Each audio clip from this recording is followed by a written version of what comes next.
Kadimai vale andimbuan romo rangone alewan Domai bondo miri alangi langi niuda miri lele miri alangi langi niuda. I want to thank you so much for your presence here this afternoon. As Dr. Jacob indicated, today I will be discussing some of the main analytic themes and findings from this research. In this presentation, I first want to provide a background to the research to situate the wider implications and rationales of the study.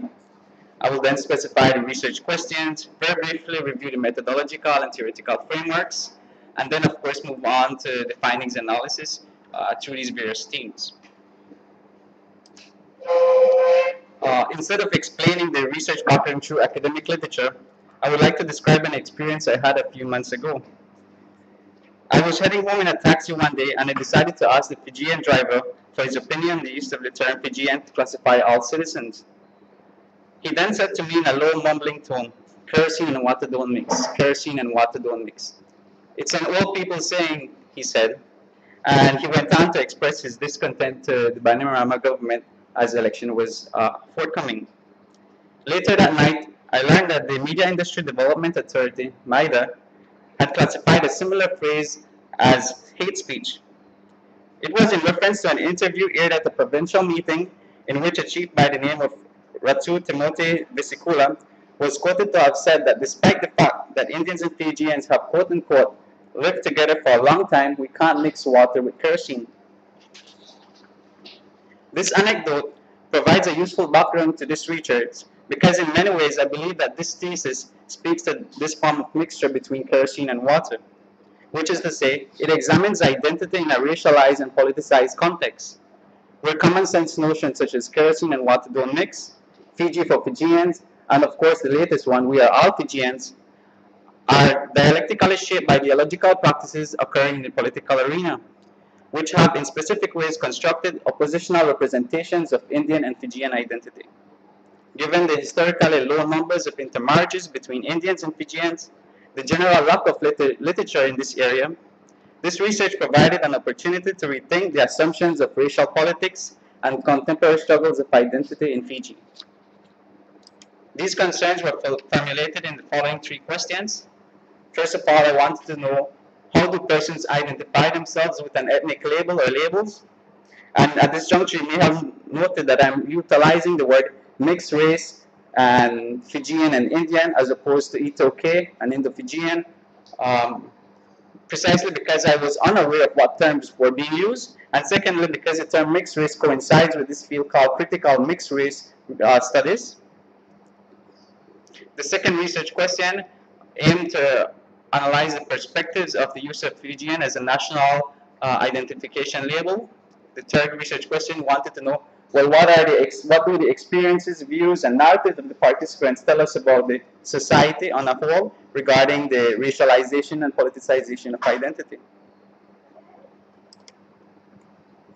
For this research, I utilized a critical interpretive methodology, which basically holds that reality is socially constructed, and the aim here is not to generalize the findings, but to highlight the dynamics of identification amongst a small group of people, in this case 10 persons who were accessed through snowballing strategies in the Suva area. I conducted both individual and group interviews with them. There has been considerable theoretical advancements against the modernist notion of identity, which holds that basically we have an inner core which develops from birth to death, to a perspective which now holds that identity is much more historically contingent, is much more a social fluid process than it is of this essential being. And this is highlighted through these four concepts that I have here. First of all, I say that identity is relational. It's usually constructed with against another. So if you begin to define what is a Belizean identity in my case, I will usually begin to place the differences. Well, what is not the Belizean identity? Why are we different from the region? And in a similar manner in Fiji, if you begin to define Indian identity, you need to construct certain uniqueness or differences that exist between them and other groups in the population. It is discursive in the sense that it relies on these categories and state classifications that exist within the society. Identity is also interactional. One may represent themselves differently, behave differently in specific contexts such as the home, the school settings, or work. And identity is also multiple.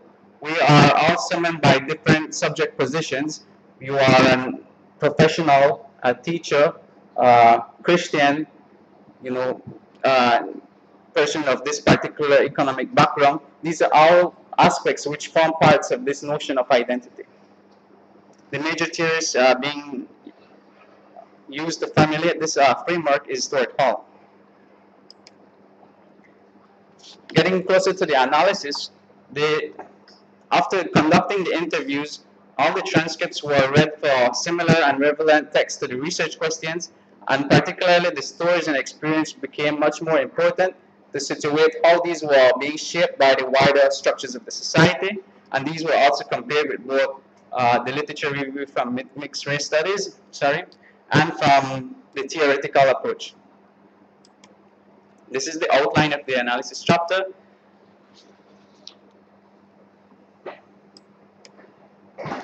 I first start by describing very briefly the biographical backgrounds of the participants, discussing such factors as age, gender, their education, religion. From this figure, you will note some commonalities and uniqueness from among the participants. The first being the fact that only 2 of the participants had Fijian fathers, whilst the others had Indian fathers, or as these asterisks indicate, their grandparents may have also had other intermarriages themselves, such as their great-grandmother may have been an Indian Rituman, or some mixture of that sort. These are all participants who also have a tertiary educational background, so it's a very particular subset of the population in that regard. And from the Suva, born and raised in either Suva and Vanuatu region. I then proceed to describe biographical background of each of the participants, highlighting these dynamics. I just give you one example here. This one is of Nathan. Nathan was the youngest participant. He was born and raised in Tauvuni, where he had access and interactions with both his parents' families. This is also the location where he undertook primary and secondary education. During secondary school, he was enrolled in a predominantly all-Fijian male boarding school, where he temporarily identified with his peers as Fijian. His father and mother divorced when he was 13. The divorce had the effect of disconnecting him with his Fijian side of the family, including his mother, and solidifying his motivation to identify with his father's ethnicity. His first language is Hindi, but he can also speak Fijian. Religiously, he is a Sikh, which is also the religious belief of his father. Moreover, he is also open to attending other religious practices and events. He comes from what one may call an upper middle class background, as his family owns a beyond average size freehold property in both Fiji and overseas. Upon completing his tertiary studies, he hopes to join his father and siblings overseas. So this gives you an example of some of the dynamics that I discussed for each of the particular participants. And moving on more collectively, what is happening in the interviews, I highlight some of the major terms that are being used by the participants. And in the first instance, you note that there are some peculiar terms such as multicultural, half-caste, fruit salad, which are used to highlight their multiple heritages. But they are also the common constructs of Indian and Fijian shows up very repeatedly amongst all of the participants. And the word part is also used to highlight this mix or multiple heritages, which perhaps stems from the more common construct of part Europeans in Fiji, who have been sort of a more historical, significant minority group in Fiji.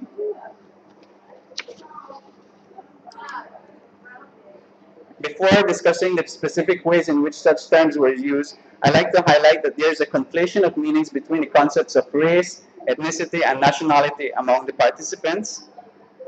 For instance, during the interview with Jane, when she spoke of Fijian, she also clarified that she meant iTaukei. in that attempt, she's trying to be politically correct to this new construction of all citizens being labeled as Fijian. So when she said, we speak the Fijian language, she also said, or iTaukei. Both my grandparents are Fijian, iTaukei. So she constantly, reinforced that she wants to make use of the no politically correct term, iTaukei. This is because Fijian may also refer to a language, to ethnicity, and now as a national identification. But there is also another conflation which has to do with race and ethnicity. For instance, Akin stated, for the race, I put Fijian. Every time I fill a form, my ethnicity is always Fijian. Another participant, if someone asks me what racial background I have, I would say I'm Indian. I would like to also state that this conflation is not simply one of potato and potato, but has to do with an ideological conflation which has been specified in such documents as Fiji's previous constitutions, which demarcated that a person's race was based on their biological paternal identity. So if your dad is Indian, you are Indian. If your dad is Fijian, you are Fijian. It doesn't matter what your maternal side is for several of the constitutions in Fiji. There were several identity options that were observed among the participants. These are called, for heuristic purposes, modes of identity. Traditional identity is the first, which again is what I previously discussed, the dominant discursive practice of patrilineal identification in Fiji. Secondly, there's a border identity, through which one emphasizes their multiple heritage and in-between positions through such terms as half-caste, part Indian-Fijian, part Indian, part Fijian Indian. So there's a whole derivative set of terms from the word part. There's also a Protean identity, which is when someone identifies based on a suitability of a particular social context or the benefits that it may provide them. For instance, one person says, I'm Fijian when I'm with my Fijian friends, and then therefore likely an Indian when I'm with my Indian friends. National identity refers to the discussions on the new use of Fijian as a collective label. Most participants agree that this term may facilitate unity, but there are some discontent, as has been detected in other studies, about the ways in which it has been executed or come about. And fifthly, there is a humanist identity, which is when someone refuses to be categorized by a particular ethnic or national label, in which they may simply state, I am human. These are just a reinforcement of the statement I made that traditional identity is the most common form of identification that participants are confronted by, not necessarily by their appearance, but by the social institutions. You go to school and your teacher asks, what are you? And you really can't say that you are part Indian, part Fijian. When they ask you, what is your father's ethnicity? And you say Indian, they say, well, you are Indian. So this is something that they come to learn because of the institutional pressures in the society. These are just some examples there. However, in the everyday context and in the everyday lives of participants, what one finds is that verbal identification as Indian, Fijian, or any other category is not common or a necessary practice. Rather, identities were positioned based on indicators interpreted from their physique and names. This is because in Fiji, surnames are largely representative of a particular ethnic group or religious position. For example, the name Prasad would likely indicate the person is an Indian Hindu. The surname Khan would likely indicate that the person is an Indian Muslim. And a name like Saru would be indicative of a Christian Fijian. Of course, there are complexities of these broad categorization, which is what the research investigates. But to give an example of what these signifiers does among the participants, Lynn describes that on her birth certificate, her name is a mix of both, that is having Indian and Fijian names. But she identifies mostly as Lynn and her last name, which is an Arabic name that insinuates that she says, I am Muslim, that I am an Indo-Fijian Muslim girl. In the case of Akin, whose father is Fijian, he says, it's just that when people try to know you, when they see my surname, they will know that I am Fijian. So on the one hand, you already begin to see the traditional form of identification that is reflected in the participant's surname and also in their physique. For example, Kirk says, from my appearance, they thought firstly I am a Fijian. Like normally, even if I go around today, people talk to me in Fijian first and then Indian. Then when I speak to them in Hindi, then they realize that I'm not a full Fijian. This is also the case with Jacob, who said, I've had people walk up to me and ask, are you Samoan or are you a Tuman? And then I said, no, I'm Fijian. That is how I answer them, I am Fijian. And then they say, oh my God, but you don't look Fijian. And then I tell them, oh, my mom is part Indian, and my mom is Indian, and that makes me part Indian. And that explains it all. Otherwise, it's just Fijian.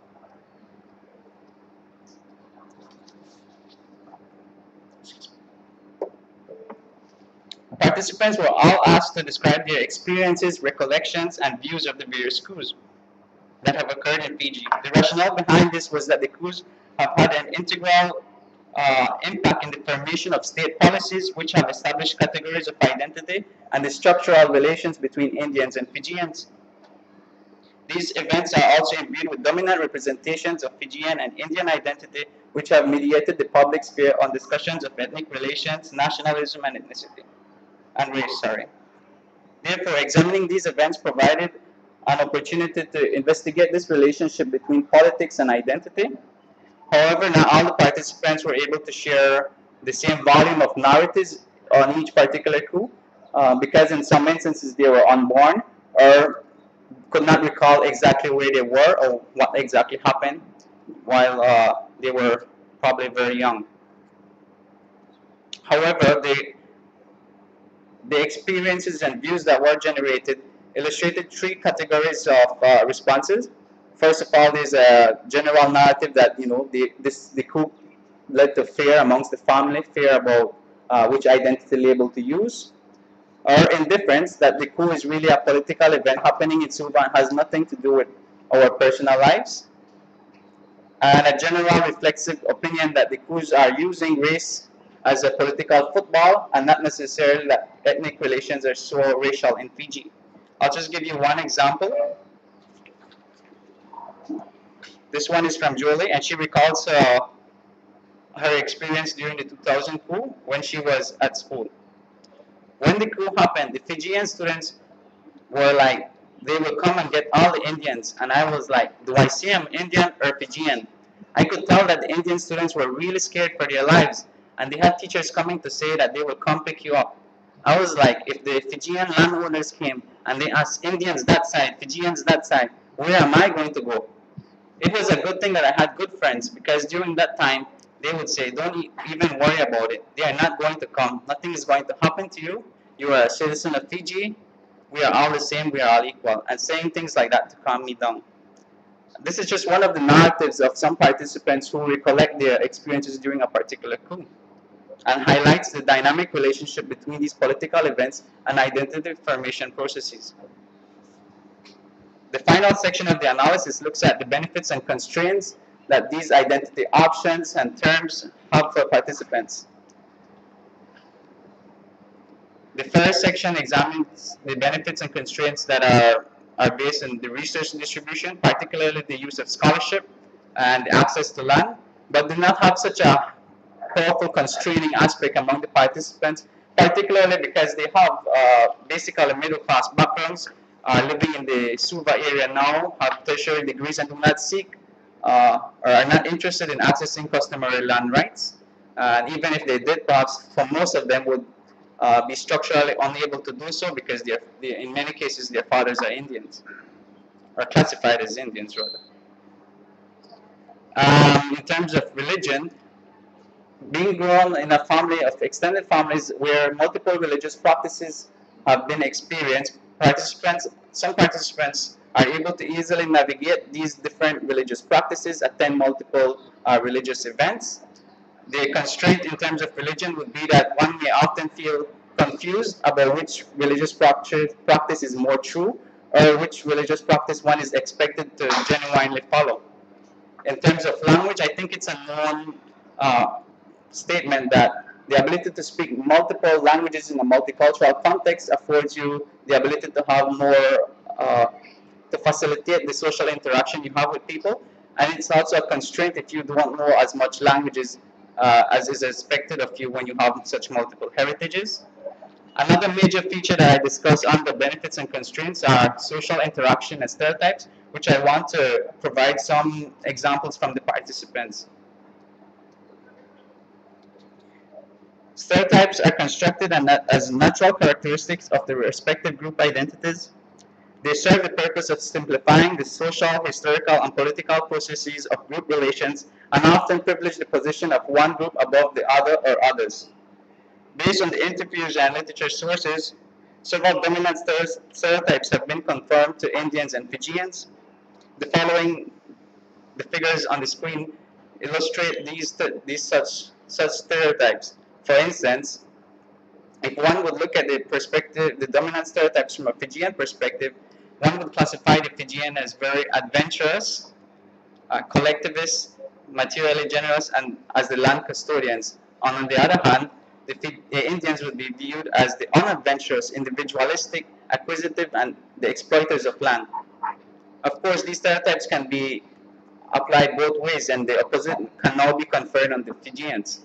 For instance, the Indians can articulate that they are industrious, sophisticated, productive, and civilized, and the Fijian as the jungly or uncivilized bushman persons, unproductive, unsophisticated, etc. Now, the reason that I went over these stereotypes is because these two labels at the top, Kai India and Kai Viti, are often used in social interactions to stigmatize one particular identity. The array of stereotypes that follow underneath these are subsumed into these two categories in the interactions that participants shared with me. For instance, Clark described, I used to get offended in primary school and early high school because I was in Indian dominant school. They would say, you Kai Viti, you Kai Viti. Phrases like that really offended me because I didn't look Fijian. That's why I got offended, because in my mind, I'm always around Indian people. So when I went to school and I met new kind of people and they would say, oh, you Kai Viti, I got offended because I'm eating Indian food every day. I'm speaking Hindi, but they are labeling me as Fijian. I didn't get offended because they say I'm Fijian, but it was the way in which they were saying it, Kai Viti. So this is an experience where Kirk is at the dominantly Indian school and he's being referred to by fellow Indian colleagues as Kai Viti. So one can see how these stereotypes operate. In terms of the other term, Kai India, I take the experience here from Amy. She describes, in primary school they would say, that one is Kai India. At that time we didn't know much, and they would say, oh, those people over there are half caste at school. And they would say they are the Kai India is coming to school, and she laughs. I was so smart, I didn't know much. My goodness, if they would say that to me now, I would blow up. And this also sort of highlights how these terms are being conferred upon participants at specific moments in their lives and how they accommodated to them. And as she indicates, if she would now be termed Kai India, she would want to resist and challenge that label being employed against her. Another feature among the participants is that there's this notion that since they have multiple heritages, they have the right or the ability to use these stereotypes to both in some ways subvert the current stereotypes of a discussion or just in a very much more humorous way. And I give you an example by Jacob. He says, we were sitting with a group of friends and we had a few Indians and Fijians, and the Fijians were cracking jokes about the Indians. I just had enough of the Indian jokes and said, how many shops do you see in town with Fijian owners? They looked at me and said, you backstabber, why are you going against us? I'm like, no, seriously, when you go to town, how many barber shops or Fijian hairdressers did you see? How many shop owners that actually owns a building in town is Fijian? So the Indians are smarter than the Fijians. Then they said, man, why are you doing this? Well, because I'm Indian. And then the Indians started coming up with their jokes. Then I have had enough of that. Okay, wait. Can you think of any Indian people that actually own the farm? They all said no. Exactly, they all came to the Fijians, and the Fijians own the land. They all said, just a while ago you were with us. And then I said, I am Fijian. So this is what I refer to as the play of stereotypes, and it comes off at least among four participants very often. And in some ways, you may interpret this as both a reinforcement of the existing stereotypes, and in some ways, it may be interpreted as a subversion of the stereotypes. I think the effectivity of whether it's reinforcing or subversion depends on the social context and is also open up to speculation. However, there are times too when participants express this explicit desire to challenge the stereotypes in the society. Again, I take another quote from Amy, who says, I will tell you the story. There was this Indian guy who said, I was looking for a house in Suva. And this guy said, I have one house in Balelevu. Only Indian, please, no Fijians. Oh my goodness, I was boiling all over. I told him, how can you say that? What is the difference between Fijian and Indian? Can you explain that to me? I got angry. It's not like I'm supporting Fijian, but if a Fijian does that, I always tell them off. Because I have no ground, I am like hanging on the fence. I am Fijian and Indian. So there's this tendency also amongst participants to challenge these stereotypes precisely because they realize that they have these multiple heritages. Throughout this analysis, there are 5 main arguments that I develop. The first is that identity is generally negotiated within this dominant practice of patrilineal identification, which reinforces and accommodates the conceptualization of race as it was enunciated by colonialism. Secondly, that these terms and meanings, the values and opportunities that they provide depends on the intonation, the context, and the location of their usage. Thirdly, the specific terms and modes of identification provides both enabling and disabling opportunities, but they aren't necessarily direct correspondences between the two. Between, for instance, one identity option and the benefits that it will provide in all contexts. Fourthly, that the term Fijian as a national label is supported among the participants because it may foster unity, but that there is also a disapproval in the way it was implemented, and because it discourages the use of Indian and Fijian as in the everyday context. And fifthly, the groups have informed and shaped participants' perspectives of race, ethnicity, and nationalism. Collectively, this analysis provides alternative perspectives of identity, encourages further research in multiculturalism and mixed race research, and provides a potential research for social activism when throughout Anglo-American today there are many mixed race movements challenging the categories employed by states. Thank you. This is the end of the presentation.